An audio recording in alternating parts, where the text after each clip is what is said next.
Patati chapeau, patapou, chapeau, chapi, patapi, piripipi, abada, dada. Pacha, pacho, pipipo, pacho, pacha, pipipa, piripipi, abada, dida.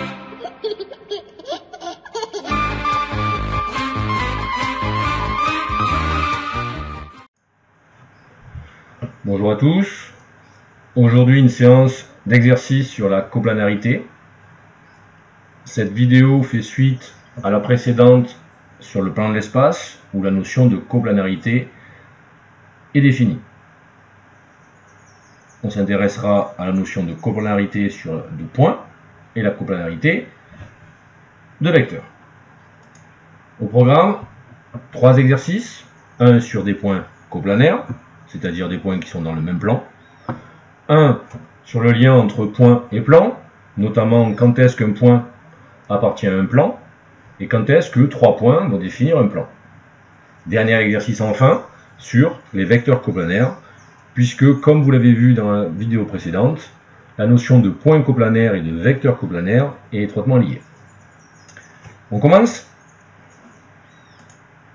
Premier exercice, on considère un repère OIJK de l'espace et 4 points, A, B, C et D, repérés par leurs coordonnées.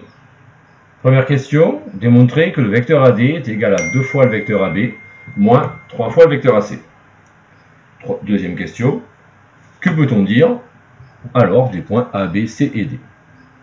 Je pense que tout le monde a compris et tout le monde saura répondre à la deuxième question sans même avoir fait de la première, mais on va faire tout ça dans l'ordre. Alors comme toujours, je vous demande de faire l'exercice et une fois que vous êtes prêts, de relancer la vidéo. Allez, pause.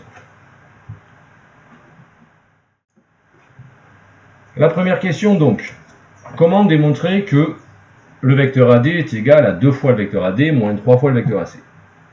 Ici, comme on est dans un repère, qu'on a accès aux coordonnées, on va avoir accès aux coordonnées des vecteurs.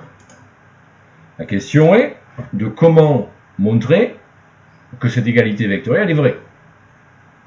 Tout simplement en calculant les coordonnées du vecteur AD d'un côté et les coordonnées du vecteur 2AB moins 3AC de l'autre côté. En se rappelant que deux vecteurs sont égaux si et seulement si leurs coordonnées sont égales, je pense qu'on pourra conclure. J'espère que sous les yeux vous avez vos coordonnées. On trouve que le vecteur AD a pour coordonnées moins 2, moins 3, moins 5, qu'on trouve facilement en faisant xd moins xa, yd moins yk, zd moins za. Pour calculer de l'autre côté 2ab moins 3ac, on calcule d'abord les coordonnées du vecteur AB, ici 5, 3, moins 1, et du vecteur AC, 4, 3, 1.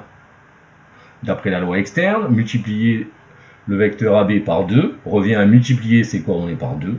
De la même manière, multiplier les coordonnées de AC par 3 ou moins 3, ça dépendra de ce que vous préférez, revient à multiplier tous les coordonnées par moins 3. Qu'obtient-on? Premier calcul, 10, 6, moins 2, moins 12, 9, 3. Et en finissant le calcul, on retombe sur les coordonnées du vecteur 2AB moins 3AC qui sont égales à moins 2, moins 3, moins 5. Vous marquerez l'utilisation des coordonnées en ligne plutôt qu'à la française où ce serait moins agréable. À vous de choisir la meilleure notation et à vous de choisir la plus claire. Conclusion, puisque les vecteurs AD et 2AB moins 3AC ont les mêmes coordonnées, ils sont égaux. On conclut en disant que le vecteur AD est bien égal à 2 fois le vecteur AB moins 3 fois le vecteur AC. Que va-t-on déduire de ça pour la deuxième question? On en déduit que les vecteurs AB, AC et AD sont coplanaires.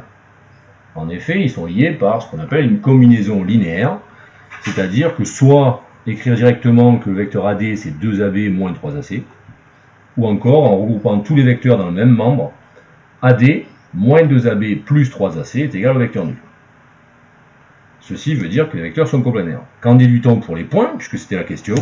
On en déduit, d'après le cours précédent, que les points A, B, C et D sont coplanaires.